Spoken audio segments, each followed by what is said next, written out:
کی کوشش کی ہے، یہ سمجھانے کی کوشش کی ہے کہ اس کلاس کے بنیادی آبجیکٹیو کیا ہیں۔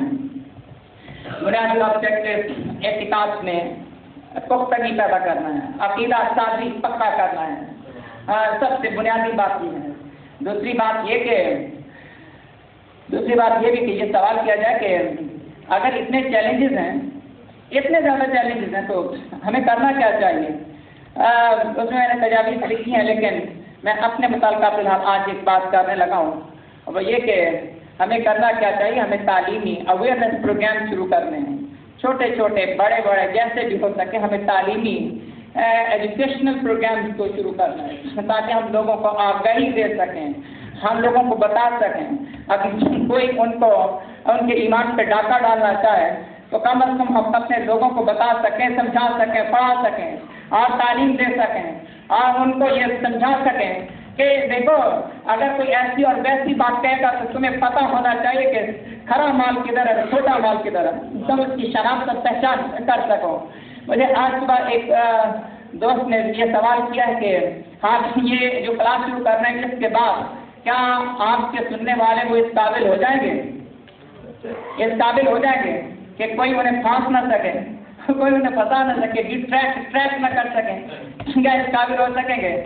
کہ یار ہمارا مسئلہ یہ ہے کہ ہمارے جو سننے والے ہوتے ہیں نہ وہ عمر میں ایک ہوتے ہیں، نہ وہ تعلیمی قابلیت کے اعتبار سے ایک ہوتے ہیں اور نہ وہ ذہنی صلاحیت کے اعتبار سے ایک ہوتے ہیں۔ جس وقت ہم اسکول میں یا کالج میں پڑھاتے ہیں تو سامنے بیٹھنے والے جو بچے ہوتے ہیں وہ ان میں سے ذہنی قابلیت کا تو فرق ہوتا ہے، لیکن باہر ان کی عمریں ایک ہی جیسی ہوتی ہیں، وہ ایک ہی طرح کے امتحان کو پاس کر کے اگلی جماعت میں بیٹھے ہوتے ہیں۔ یہاں تک اس وقت ہم عوامی سطح پر تعلیم دینی ہو اور پڑھانا ہو تو اس میں یہ مشکل تو درپیش ہے کہ ہر ایک شخص کے اور ہر ایک پارٹیسپینٹ کی ذہنی سطح پر آ کر آپ کو کوئی نہ کوئی بات کرنی ہے تاکہ اس کا دل جو ہے اس کے دل میں وہ عقیدہ بیٹھ جائے اور وہ بات اس کو سمجھ آ سکے۔ ایسا کہ میری کوشش ہے کہ میں پڑھانے کے دوران ایسی اپروچ کو اختیار کروں، ایسے طریقے کو اختیار کروں جس سے کچھ باتیں آسان پہن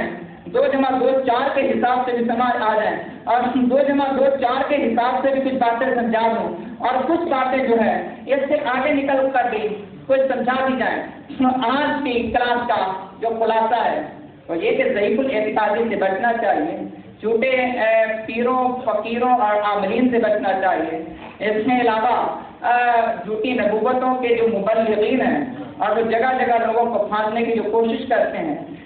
ان سے ہوشیار اور چوکنا رہنا چاہیے۔ تعمیر رسالت کسی طور اور کسی حال میں بہرحال برداشت نہیں ہے۔ حکومت وقت کو اس بارے میں فوری قدم اٹھانا چاہیے، ورنہ یہ بات غلط نہیں ہے کہ ابھی مسلمانوں کی مائیں ایسی بات نہیں ہوئی کہ وہ ان بچوں کو جنم نہ دیں جو ان زبانوں کو بدھی سے کھینچ جو مصطفیٰ کریم کی ذات کے بارے میں سنیں۔ اس کے بعد میں کوئی یہ نہ کہے کہ غازی ممتاز حسین قادری شہید علیہ رحمہ پھر کوئی پیدا ہو گیا ہے۔ میری مراد یہ ہے کہ شان ناصیر نے جو گستاخی کی اس پر پاری حکومت کو چاہیے کہ قدم اٹھائے اور وہ جو سوشل ویب سائٹ جو ہے انتہائی گھٹیا جس پر مواد موجود ہے اگر پاکستان کے اندر سے چلائی جا رہی ہے، حکومت ایسی بے حس ہو گئی ہے کہ وہ اس پر کوئی کارروائی کرنے کے لیے تیار نہیں ہے۔ حکومت کو چاہیے تو اس پر فوراً کارروائی کرے۔ بصورت دیگر مسلمان ہر چیز برداشت کر سکتا ہے، مصطفیٰ کریم آقا کریم اپنے آقا کریم کی شان میں کوئی بے ادب گستاخی برداشت نہیں کر سکتا۔ امید کرتا ہوں کہ اب باقاعدگی کے ساتھ کلاس میں تشریف لائیں گے، وقت کی انشاءاللہ پابندی ہوگی انشاءاللہ جی۔ عنوانات میں عرض کر دوں، بہت سارے عنوانات کی چلمن ہے، میں سمجھ نہیں آتی کہ میں کسے لے کر چلوں اور کسے چھوڑ کر چلوں، لیکن کل کے انشاءاللہ اس میں کوشش کروں گا کہ جو مختلف اللہ نے ہر عالم میں اور ہر دور میں مصطفیٰ کی ختم نبوت کا وہ ترانہ کیسے پڑھا گیا اور ترانہ کیسے گایا گیا، تو عالم ارواح سے لے کر عالم دنیا تک اور عالم برزخ سے لے کر عالم حشر تک جو ہے حضور کی ختم نبوت کا ترانہ کیسے رب العالمین نے بلند کیا ہے، ہم اس پر بات کریں گے انشاءاللہ۔ ختم نبوت پر جو اشکال پیدا کی جاتے ہیں، جو شبہات پیدا کیے جاتے ہیں، ہم ان پر بھی بات کریں گے۔ لغت میں اس کا معنی کیا ہوتا ہے، اس پر بھی بات کریں گے۔ قرآن مجید اس بارے میں کیا کہتا ہے، اس پر بھی انشاءاللہ عزیز جو ہے کلاس ہوگی۔ احادیث پاک کی روشنی میں بھی ہم اس عنوان کو سمجھیں گے، اور انشاءاللہ عزیز اگر ایک دن موقع ملا تو میں انشاءاللہ جو عدالتی فیصلے اس ختم نبوت اور توہین رسالت پر سپریم کورٹ اور سیشن کورٹ نے جو مختلف جو فیصلے دیے ہیں، انشاءاللہ ایک دن اگر اللہ نے نصیب کیا تو اس پر بھی ہم بات کریں گے۔ تحریک ختم نبوت جو چلی ہے مختلف ادوار میں، ان پر بھی بات کریں گے۔ جنہوں نے نبوت کے جھوٹے دعوے کیے ان کے انجام کیا ہوئے، ان پر بھی کسی اس پر انشاءاللہ کوشش کریں گے بات کرنے کی۔ اور اس کے علاوہ حضرت عیسیٰ علیہ السلام کی آمد کا مقصد کیا ہے اور اس کی نشانیاں کیا ہوں گی، اس پر بھی انشاءاللہ بات کریں گے۔ حضرت امام مہدی علیہ السلام جو ہے تشریف لائیں گے تو اس کی نشانیاں کیا ہیں، اس پر بھی بات کریں گے۔ اگر موقع اللہ نے نصیب کیا تو علماء اور مشائخ کا کردار کیا ہے، اس پر بھی بات کریں گے۔ اگر اللہ رب العالمین نے نصیب فرمائے تو قومی اسمبلی میں جو 1974 میں بحث ہوئی تھی، اس بحث کی بنیادی نکات کیا تھے اور وہاں پر کیا ماجرا پیش آیا تھا، تو اس پر بھی بات کی جا سکتی ہے۔ کیا نبی کی اطاعت کرنے سے، کسی نبی کی اطاعت کرنے سے، یا آقا کریم مصطفیٰ کریم علیہ السلام کی اطاعت کرنے سے کوئی نبی بن سکتا ہے؟ کیا ایسا ہو سکتا ہے؟ اور اس کے بارے میں یہ ابھی ایک شخص نے اسلام آباد میں نبوت کا دعویٰ کیا، اس پر بہرحال ایکشن ہو گیا ہے۔ اور لیکن میں آپ کو بتاؤں کہ یہ چھوٹے چھوٹے یہ اس طرح کے معاملات جو ہے وہ جگہ جگہ سے اٹھنا شروع ہو گئے ہیں۔ اس لیے ضرورت ہے کہ ہم ختم نبوت کے عنوان کو پھر سے اٹھائیں اور بات کریں۔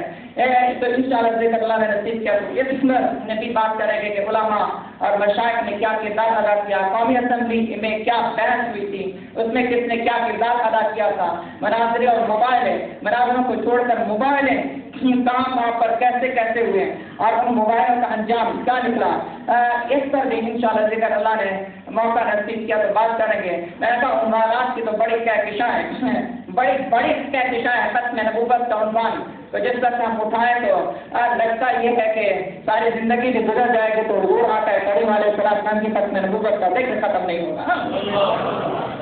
میں پھر شکریہ ادا کروں جو لوگ تشریف لائے، خاص طور پہ جو علماء کرام تشریف لائے ہیں۔ بابا علماء کرام کو دعوت اس لیے نہیں دی کہ وہ پڑھنے کے لیے تشریف لائیں، آپ سے تو ہم لوگوں نے کچھ سیکھنا ہے۔ مشائخ الزام تو اس لیے دعوت نہیں دی کہ ان سے تو ہم نے فیض لینا ہے، ان سے تو ہم نے حاصل کرنا ہے، لیکن آپ لوگوں کی موجودگی سے یہ ہوتا ہے کہ کہیں پر اگر کوئی غلطی ہو جائے تو چلیں آپ لوگ اصلاح فرما دیں گے۔ بہت شکر گزار علامہ مولانا مفتی محمد طاہر صاحب کا وہ بھی تشریف لے کر آئے، حضرت علامہ مولانا مفتی غلام یاسین صاحب تشریف لے کر آئے۔ میں علماء کرام کا بالخصوص شکر گزار ہوں۔ باقی جو ہے وہ ہیں تو آپ بھی سارے بہت ہی اچھے ہیں، لیکن یہ آخری بات اور دعا کروائیں گے علامہ محبوب النبی صاحب، پیر محبوب النبی صاحب جو ہے دعا کروائیں گے۔ ایک صاحب نے کہا کہ یہ جو مولوی نا یہ باتیں کرتے رہتے ہیں، جب بھی تاریخ میں ختم نبوت اور ناموس رسالت کے حوالے سے بات لی ہے تو وہ کسی سرگرے بندے نے لی ہے، یہ تو تقریریں ہی کرتے رہے، ہمارے جیسے لوگ وہ تقریروں میں لگے رہتے ہیں۔ اور لیکن کہیں بازی غازی علم دین شہید لے گیا اور کہیں بازی ممتاز قادری لے گیا، تو کوئی اور لیکن چلیں کسی کی تقریر سن کر اگر کسی کے سینے میں حب رسول پیدا ہو گئی ہے تو اللہ رب العالمین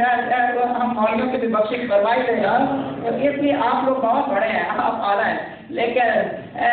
اللہ تعالیٰ اللہ رب العالمین ہمیں حضور کی محبت میں صرف ٹرائی کر دے، ہمیں حضور کی محبت میں صرف ٹرائی کر دے، بس جہاں حضور کی بات ہو تو بس اس کے بعد کوئی اور بات آقا کریم علیہ السلام کے نام نامی اپنے گرامی کے بعد، حضور کے تذکرے کے بعد، حضور کی ذات کے بعد آقا کریم رحمت عالم نور مجسم جانے کائنات ہماری دھڑکن قربان،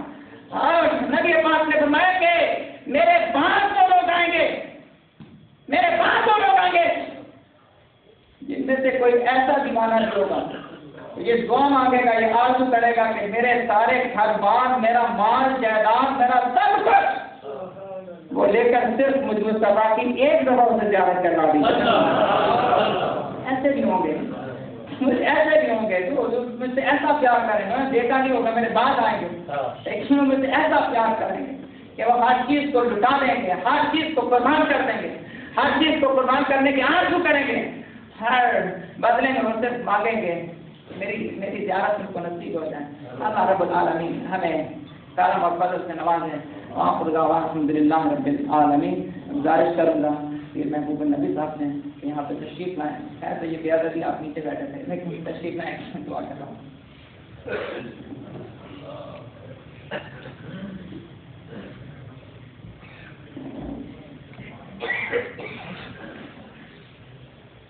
بسم اللہ الرحمن الرحیم، اللہم صل علی سیدنا حبیبنا قریبنا مولانا محمد وعلی آل محمد کما صلیت علی ابراہیم وعلی آل ابراہیم انک حمید مجید۔ یا باری تعالیٰ اس کاروان کو کامیابی عطا فرما، یا باری تعالیٰ ہمیں برکت عطا فرما، یا باری تعالیٰ حضور پاک کا دیدار نصیب فرما، دین پاک کی شفا نصیب فرما، سچا اور پکا عاشق رسول بنا۔ یا باری تعالیٰ ہمیں علم عطا فرما، علم نافع عطا فرما، بلکہ میں تو کہتا ہوں کہ تمام علم عطا فرما جو دنیا میں بھی عزت دے آخرت میں عزت دے۔ یا باری تعالیٰ کرم و رحمت کا صلی اللہ علیہ وسلم۔